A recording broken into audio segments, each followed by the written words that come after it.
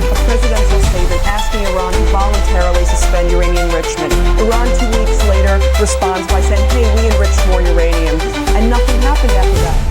तो तो ईरान के ऊपर इतनी ज्यादा सैंक्शंस लगी जिसकी वजह से इसकी इकोनॉमी बहुत ज्यादा डाउन हुई। और फिर टाइम आता है बराक ओबामा का, जो 2015 में यूएसए, जर्मनी और कुछ यूरोपियन स्टेट्स के साथ मिलकर जॉइंट कॉम्प्रिहेंसिव प्लान क्रिएट करते हैं और उसमें ईरान के साथ नेगोशिएशन करते हैं। इस मुआहदे के मुताबिक ईरान अपने न्यूक्लियर वेपन नहीं क्रिएट करेगा और उसके बदले में उसको जो सैंक्शंस हैं उसमें कुछ रिलीफ मिलना स्टार्ट हो जाएगा। ये जो मुआहदा था ये टेम्परेरी कुछ अच्छा चला, उसमें हालात थोड़े से बेहतर हुए, लेकिन ट्रंप के आने के बाद यूएसए इस मुआहदे से हट जाता है और ये कहता है कि ये एक वन साइडेड डील थी जिसमें सिर्फ ईरान को फायदा हो रहा था और यूएस को कोई फायदा नहीं था, जिसकी वजह से ट्रंप के दौर में 960 सैंक्शंस लगी ईरान के ऊपर और ईरान की इकोनॉमी सिर्फ एक बॉक्स के अंदर बंद होकर रह गई। और ये जो सैंक्शंस हैं ये आज की डेट में भी, बेशक बाइडेन का दौर चल रहा है, आज की डेट में भी ये सैंक्शंस चल रही हैं। इसके अलावा ईरान को स्विफ्ट नेटवर्क से निकाल दिया गया, FATF के अंदर इसे ब्लैकलिस्ट कर दिया गया और पूरी कोशिश की गई कि ईरान अपनी इकोनॉमी को स्टेबल ना रख सके, इसकी इकोनॉमी कोलैप्स हो सके। तो सवाल ये पैदा होता है कि इतने ज्यादा इंटरनेशनल प्रेशर होने की वजह से, इकोनॉमी कोलैप्स होने की वजह से ईरान ने किस तरीके से आज तक सरवाइव किया, बल्कि सरवाइव ही नहीं बल्कि अपनी मिलिट्री कैपेबिलिटीज को इंक्रीज किया, अपनी इकोनॉमी को बेहतर बनाया। तो इसकी सबसे बड़ी रीजन है आयतुल्लाह ख़ुमैनी का रेजिस्टेंस इकोनॉमी का फॉर्मूला।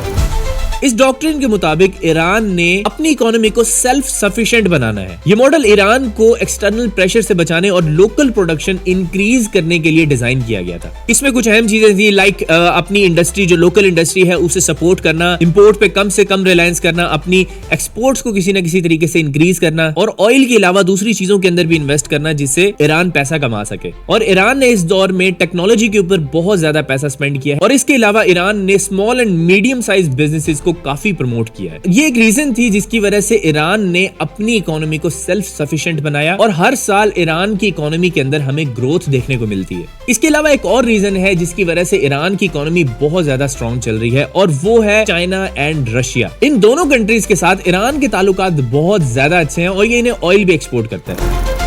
रशिया तो इवन ईरान के जो न्यूक्लियर प्रोजेक्ट्स हैं उसमें भी उसे हेल्प करता है। चलो यहाँ तक तो हमें बात समझ आ गई कि ईरान की इकोनॉमी बेहतर चल रही है इवन विद सैंक्शंस, लेकिन सवाल ये आता है कि ईरान ने अपना डिफेंस सिस्टम और मिलिट्री को किस तरीके से इंप्रूव किया और इसके लिए ईरान के पास पैसा कहां से आया। Answer is very simple, China and Russia. इन दोनों कंट्रीज ने ईरान को बहुत ज्यादा लोन दे रखा है। अब आप सोचेंगे कि ये दोनों कंट्रीज ईरान को इतना ज्यादा सपोर्ट क्यों कर रही हैं, इसकी फेवर में इतना ज्यादा क्यों है। द रीजन इज कि मिडिल ईस्ट के अंदर इसराइल को फुल सपोर्ट हासिल है यूएसए की और बैलेंस ऑफ पावर अगर बरकरार रखना है और यूएस और रशिया अगर अपनी मनमानी इस रीजन के अंदर करना चाहते हैं उसके लिए उन्हें ईरान के साथ अपने ताल्लुकात बेहतर करना जरूरी है। तो यही रीजन है जिस वजह से चाइना एंड रशिया ईरान को बहुत ज्यादा सपोर्ट करते हैं। ईरान के पास इतना ज्यादा ऑयल होने के बावजूद भी सैंक्शंस की वजह से ईरान अपना ऑयल सेल नहीं कर पाता, लेकिन जब जब ऑयल मार्केट के अंदर प्राइसेस अप जाती हैं तब ईरान अपना ऑयल सस्ते में लॉन्ड्रोमैट कंट्रीज को सेल करता है। जैसे रशिया यूक्रेन वॉर के अंदर रशिया के ऊपर सैंक्शंस होने की वजह से कोई यूरोपियन कंट्री रशिया का ऑयल परचेज नहीं कर रही थी, उसी दौरान इंडिया, सिंगापुर, तुर्की जैसी कंट्रीज ने रशिया से कम प्राइस के अंदर ऑयल परचेज किया और उसे हाई प्राइस के अंदर यूरोप मार्केट के अंदर सेल किया। इस तरह की बहुत सारी कंट्रीज हैं जो इस मॉडल के ऊपर काम करती हैं और इस स्ट्रेटजी को ईरान बहुत अच्छे तरीके से जानता है और इससे कमाया हुआ पैसा ईरान अपने मिसाइल प्रोजेक्ट्स और मिलिट्री को स्ट्रॉन्ग करने के लिए स्पेंड करता है। कहा जाता है कि ईरान के पास मिडिल ईस्ट में सबसे ज्यादा मिसाइल्स हैं। आर्म्स कंट्रोल एसोसिएशन के मुताबिक ईरान का जो मिसाइल प्रोग्राम है वो कंप्लीटली बेस्ड है नॉर्थ कोरियन और रशियन डिजाइन के ऊपर।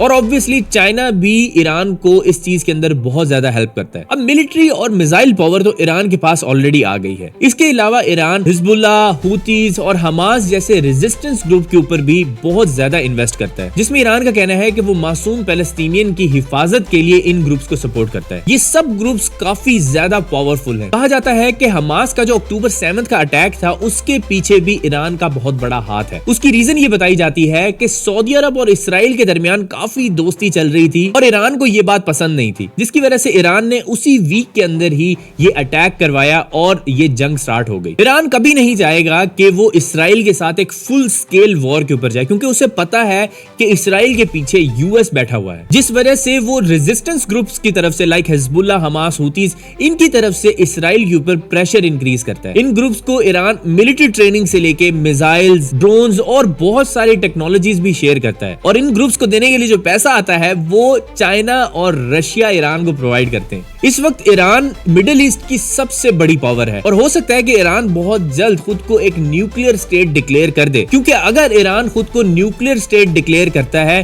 तो तब ही मिडिल ईस्ट के अंदर एक बैलेंस ऑफ पावर आ सकेगा, क्योंकि इस टाइम पर मिडिल ईस्ट में सिर्फ इसराइल ही है जिसके पास न्यूक्लियर वेपन्स हैं। मेरी दुआ है कि इस रीजन के अंदर एक फुल स्केल वॉर स्टार्ट ना हो, लेकिन इस वक्त मिडिल ईस्ट के ऊपर एक फुल स्केल वॉर का खतरा मंडला रहा है। अगर वीडियो अच्छी लगी है तो इसे लाइक करें, चैनल को सब्सक्राइब करें। मेरा नाम है सुभान तारिक, मैं आपसे मिलूंगा नेक्स्ट वीडियो में। अल्लाह हाफिज।